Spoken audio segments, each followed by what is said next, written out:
extensive use of Bravo in my career, and now for the last 2 years, I've used Poker Atlas exclusively.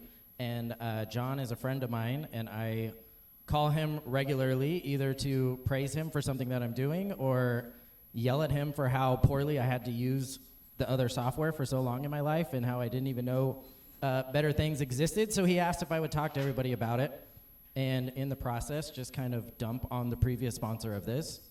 And I thought to myself, great, I can finally involve myself in some controversy. So when I was first at Aria, we used to run like 400 player tournaments on 15 tables, and we would have a bajillion alternates. And anyone who has ever had the unfortunate time of having to do that, you know, you get asked 100 times in a row, what alternate number are you on? What alternate number are you on? And you get 3 people who are standing next to you. The first 2 ask, and then the third guy says, glad you're done with those idiots. Well, what alternate number are you on? So I came up with this idea. First, I wanted to get a now serving clock. Now serving, alternate number 100. And they said, you can't do that. That looks unprofessional. So now what are we going to do? I want to get a way for these people to know that what alternate number they're on so that they could stop asking me so that I can get them in and we can get to a higher alternate number. So I had this idea to put the Bravo clock. I made a tournament called Now Serving, and I changed the minute to whatever number we were on, and I trained the people to look at this clock, and there's a minute. And I thought it was this great idea, and I go to Texas, and I run a tournament, and it's on Poker Atlas, and I'm like, I'm going to do this same trick. And I look up, and the screen says, alternate number 5. And I said, oh my God, somebody thought of putting the alternate number on the clock. Who would have thought? And it was the first of many realizations that I had that this is a company, this is a product that cares about poker and thinks about these things. And if they haven't thought about these things, then you can tell them, I think about these things, and I tell them. And then in a short period of time, they become the new norm. They become part of the software, and that's part of why they're so good. And I have just a few perspectives of why I have found it to be a superior product. From the player perspective, imagine having a tournament clock display that told you when the next break is, how long it's going to be, players remaining, alternate number, chip average, and when registration closes, regardless of how big the TD wants the clock to be. All that information is there. Even if you want to show a big clock, all that information is there. It's not, I would like max clock, all that information goes away. Or telling players, no, you'll know when the next break is as soon as registration closes, and I can put that information on the screen for you. It's just always there, like the way that it should be. When you have that app as a player, the clock looks the exact same. It's the same color. It has all the same information. You pull it up and you can see everything, including what the guarantee is, how much you're missing by, how much time you have to register for this tournament. It'll say in the bottom, registration closes in 1 hour and 26 minutes. Like a lot of things that just, if you were building a system and you wanted to put information on it, you would do it. But we have kind of settled for not having this for so long that once it pops up, it's like, oh my God, that makes total sense to have it that way. I asked some of my players, I just did a general poll, tell me what you like about the Poker Atlas software. My buddy William Lati said, the app is way better than Bravo's, and the tournament clock is way better designed with regard to making the blinds prominently displayed and grouping payouts instead of showing each spot individually. So much better than wading through the scroll. This is his quote, not mine. It's like someone's put work into it in the last decade. Ben McDaniel said, light years ahead of Bravo in basically every way from players' perspective. Integration with seating table changes during a tournament is the stone cold nuts. Cuts down on trying to fade the big blind when changing tables. The tables are more accurately balanced with Poker Atlas, not only because they have a auto balance part of their system. They will have it. Sometimes I like to turn it off because you don't need it, but if you're running a smaller tournament, it will automatically balance the tables. The next one that signs up, there are times where you don't want to do this, but there's smaller tournaments where it doesn't really matter. But not only that, but you have a map when you are running the tournament that shows every single table and how many seats are occupied at every single table. So if it's shorthanded, like we were talking about earlier, it changes to red. That means you are 3 tables down. If all your other tables are green, that means you need to balance. You could be standing at a podium like this, running a 100 table tournament, and know that table 47 around the corner over there needs new players because the map tells you. It tells you that there's something wrong. you can run over there and balance and make it right while standing far away. That means you need less people. You need, my absolute favorite, 0 seat cards.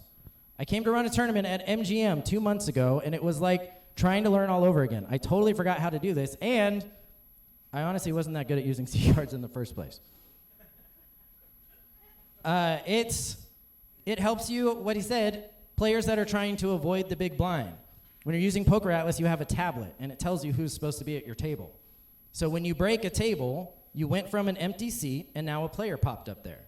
So if you have a player in the tablet, but nobody's in the seat, and you have somebody doing that walk, oh, where's table? I definitely don't want to be the big blind. I can't seem to find my table. They do like 3 passes by it. You have either frustrated players who look over and they say, George, your seat's right here. You better hurry. You're about to be the big blind. Or you have a dealer, if you train them well, who says, are you looking for table 44, George? Because this is your seat right here. They look down. They can see it. They know who's supposed to be there. You can't pretend like you don't know where it is if everybody knows your name and that you're supposed to be in that seat right now. And players tend to notice that more prevalently when you're supposed to be the big blind. When you are a player, TDs and other staff, they call you by your name more often because they always have it. They always know what your name is. And we know from a customer service perspective, that is huge. Somebody comes that I know, I've worked all across the country. When they come and they say, hey, Justin, I say, shit, where do I know them from? Oh, I'm probably not supposed to curse. Where do I know them from? I look down and I say, oh yeah, John, how are you? Good. It's right there. You don't have to remember it right when you put them in as alternates. Matt was really good at that, calling people by their name when they were alternates. If he forgot, he would see it as they were coming up. You always have it. It's always available. Even if they're playing and you're at the podium, you can look at their table and seat at any point in the tournament, not just the start.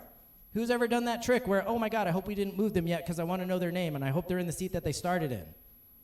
You don't have to do that. Wherever they are, there could be 2 tables left in a 100-player tournament. You forgot, you could still look up their name and see it because it's there. You move the players to where they're going as the tournament goes, and it's always in the system. We'll get to more of that in a second.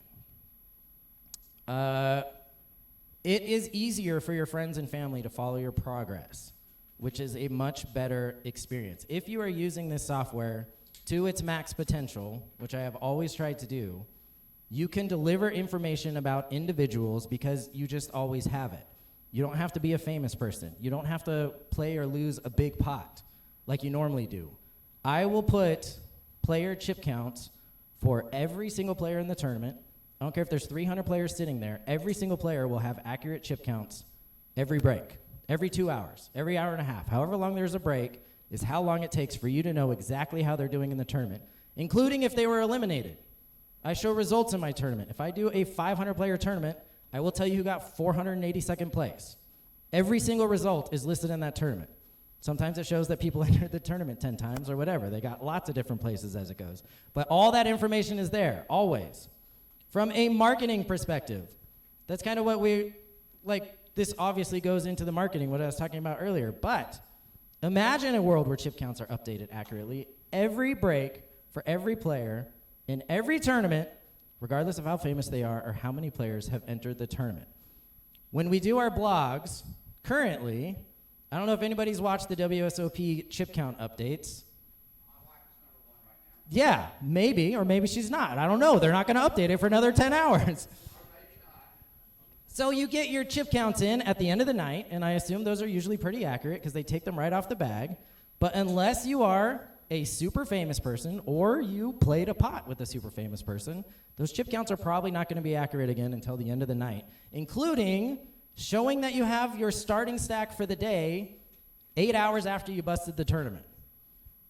It's pretty regular to look at the chip counts and know, and it's easy to tell because they'll say there's 32 players left and they'll give you 120 chip counts. So you know that something in there is not accurate. When we are giving chip count updates using the Poker Atlas software, it is always accurate to within 2 hours. Every player who is still in the tournament, which makes it great for marketing. I don't know if anyone's ever paid attention to the blog posts and the numbers that they get, but by far the most read blog posts are the ones that show chip count updates. What that does for marketing is when people know that you can get these accurate numbers, they go there more. We put a QR code on our table. They watch my dealers putting in the chip counts. I want to know what these chip counts are. Where do I find it? Scan that QR code. Second you scan that QR code, it takes you to our site. You could see all the chip count updates, and you could see whatever ads I put on there, or whatever promotions are going for the tournament room, or whatever. I got over 100,000 impressions on my chip count page just from putting a QR code on the table for one series. For marketing, it's huge. It gets people the information that they want, and it gets them the information that you want them to have. I've never experienced anything like that in my career. I've seen things trying to do the similar thing. The WSOP site is huge, but everyone's going there anyway because they care about the WSOP information. Imagine if all that information was accurate. And what that does for your bloggers, since the chip count information is in there automatically, they have more time to do some of the other stories, which is also a huge benefit because the bloggers also know everybody's name. Imagine if they walk up and they see a huge pot. And what happens now is you lose a big pot, and they come up to you and they say, "Excuse me, person who I didn't care about 10 minutes ago, I would like to know your name now because of that excruciating bad beat that you just took. Could you please share the details with me and relive it, whoever you are?" Now, they just write the same story, they talk about the hand, and they just mention their name. And it doesn't make the bad beat feel any better or that people know about it. But when you're on the other end of it, it feels really cool to go to a site and just see a story with your picture, not because you played a hand against Daniel Negreanu and not because it was just a super huge pot, just because the live reporter happened to be standing there and wasn't spending all of their time doing the chip counts, which they do. And when you are a player, that gives you a much better experience to know that that's possible, which sends you to the site and makes you want to play there and is better for everybody. When I used to work with Matt and we did the LAPC main event, we would do a redraw at the end of the night, and it would be 250, 300 players. It would be a lot. And my job was to take all the information on that bag and get it to the WPT reporters so that they could post it on the site. And they would tell me all the time how difficult this process was and how some places took 12 hours. And I would take a lot of pride in, I'm going to get you this information in 90 minutes. Matt would make me a bet. If I could get the chip counts updated by the time he got back from going to the steakhouse and getting hammered, he would give me $100.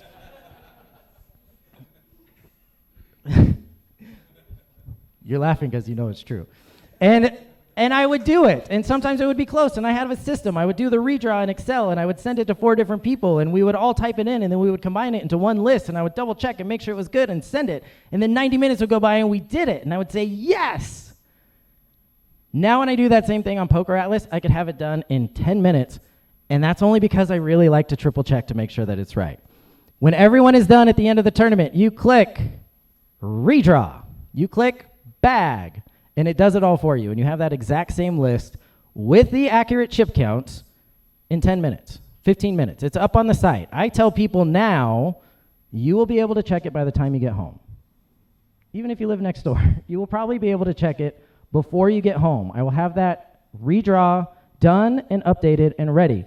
The other part, who has, when people come and they want to know where their seat draw is, and you have like Mary in accounting who tells you can't print too much paper, so you have one piece, or you have it on a website and you tell them where to go and they say, I've never used the internet before, how do I do this? And there's so much, it's so, on the Poker Atlas, you can use one of your clocks to display the seating charts. It's like you're checking your flights at the airport. You walk up and it's scrolling. You have one that scrolls by your name. You have one that scrolls by your chip count, and you have one that scrolls by the table. And you just walk up and you look at it. And when someone comes, you're doing 100 things trying to get this restart ready, and somebody just wants to know where their table of seat is, and they've never used an iPhone before, you just point. You say it's right there. Whatever's easier for you. What do you remember? Your name, your chip count, or your table? What do you want? Look, it's all right there. I'm going to go back to what I'm doing. You just point them over there, and they do it. And players love it. And the people that you hire to do the blogs love it, because they get to spend more time doing the stuff that they enjoy doing, which is writing stories about people, generally. From the cage, the people doing the signups. Imagine a system where someone registering multiple tournaments can distinguish the difference between those tournaments by something that takes up more than 1% of the screen. How many people have ever had a $125 tournament player get put into a $25,000 high roller? Nope, just me? Okay. Kind kind of lonely up here. So stuff like that happens. I'm sure you have had somebody who comes up and they show you a table and seat and they say, I am here for the Omaha tournament. And you say, registration's closed for that. Or you say, this ticket is for tomorrow's event, because there's a little tiny drop-down menu that somebody needs to click. When you're on Poker Atlas, you can open multiple registration screens at the same time, and or you can make them completely different colors. The $25,000 event is orange. The $125 event is blue. So they click on the right one in order to register the right person for the right tournament. It limits mistakes. They still happen. We work those guys to the bone, and they still make mistakes sometimes. But it is so much easier for them. When somebody says, I need a vision seat, you can just pull up the table that they're on, and you can move it to a vision seat. And it's like 2 clicks. It's like the amount that you would make it if you were designing your own system. Instead of edit, hold, undo, click, save, go to edit player, edit again, move to this seat. Shit, someone just signed up for that one. Do it for a different one. It takes like 20 clicks to move a player. In Poker Atlas, you click the player, move seat, click the new seat, done. Then you can, even while it's open, you can click reprint receipt right there, right on that screen, reprint receipt, so that you can give it to them instead of crossing it out and then having somebody come up and wonder why you're changing the seat for somebody. Is that your best buddy? Is that because it's your cousin? What did you do this change for? It's because they're blind and they need to sit in the middle seat. That's why I did it. But you don't even get that question because you could just print out the receipt. The cage, when it comes to going back and looking at history, it's easy. When you close a tournament, it doesn't disappear. You don't have to click 18 buttons to figure out where it is again. You could literally search for any tournament in any time frame and look at whatever information you want to find from that tournament. Just, I want to see what happened next Thursday. There's that tournament. Now I could see everybody, when they signed up, what they did. This, when you have people in a tablet, it tracks every single thing that they do. You can look at somebody and literally see they started the tournament on table 8. 20 minutes later, they got moved to table 9. An hour after that, that table broke, and now they're here, and now they're there. And if you do it the way I do it, you can also know their chip count at every stage in the tournament, and you can use that to tell a story. When someone wins a tournament, some of my blogs will say, at the end of the first break, they were 100th in chips. And then the second break came around, and they were top 10. And then they came to the final table, and they were 8th. And then on the four-handed, they were about to make a deal, but they didn't because he was 4th in chips, and then they won the tournament. All that information is there. I could write that story a month after the tournament is done because all that information is still saved in the system. It's still in there. Anything you want to see about a tournament, you can go back to and look up because everybody is always tracked. Wherever they go in a tournament, it's always tracked. From a TD perspective, that's what most of us are here, right? Imagine a system smart enough to realize that when a player registers, the entry totals and the players remaining are both likely to have increased by 1. Why do we always have to increase the players remaining when someone signs up? Do they think they were eliminated the second they walked over? Why have those numbers never been, why do you always have to plus minus once a tournament starts? It can only tell that both of those go up before you hit start a tournament. Why? When you are using Poker Atlas, the players remaining is accurate always. Unless a dealer makes a mistake, which happens sometimes. Otherwise, always. Literally always. When you click remove player, it goes down. When somebody signs up, both those things can happen at the same time and it'll just stay the same. It is always accurate. I have been in the habit now of counting seat cards to figure out when I need to break a table, and I realized I haven't done that in 2 years. I look up at the clock and see if it's divisible by whatever handed we are, and as soon as it is, then I click break table. And then I do it. Speaking of things like breaking tables,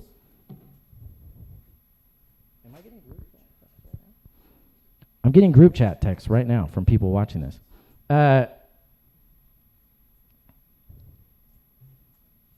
When it comes to moving players or seating players, and it was like a perfect tee up when he was asking about like, why do you need to block off seats? Why do you need to, because people that have only used Poker Atlas, they don't understand this concept of blocking off seats. You can, if you've turned off balance, you can block off seats. It's still the same thing. But you don't need to go to every table and tell the dealers 2, 4, 6, 8 in the well. You don't need to tell them. You tell them, deal to the people whose faces you could see on the tablet.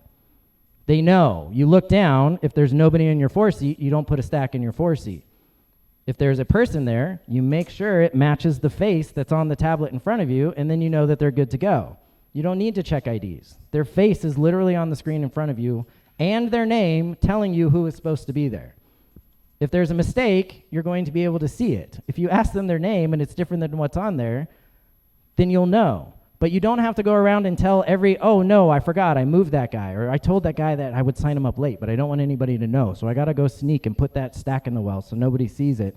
You don't need to do those things. You can move it in the system and the dealers know to deal who is ever there.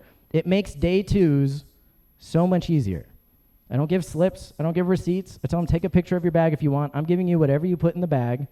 We're counting it, we're putting it in the system, we're doing the redraw, show up, and I tell the dealers, make sure that that person is the same person that is showing in your system. It also makes it, Matt and I had a guy try a trick one time who wasn't going to be able to be there for day 2, so he wrote somebody else's name, and he had their player card, and he wrote it on the bag, and we caught it.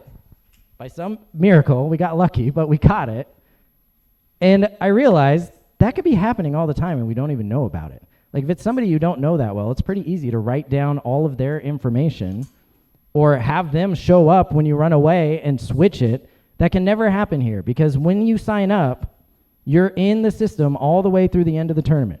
You are the same person that is in all the way until the end. Same thing with no seat cards. I also haven't used payout cards. I'm using them at MGM, but I haven't used them in the last 2 years.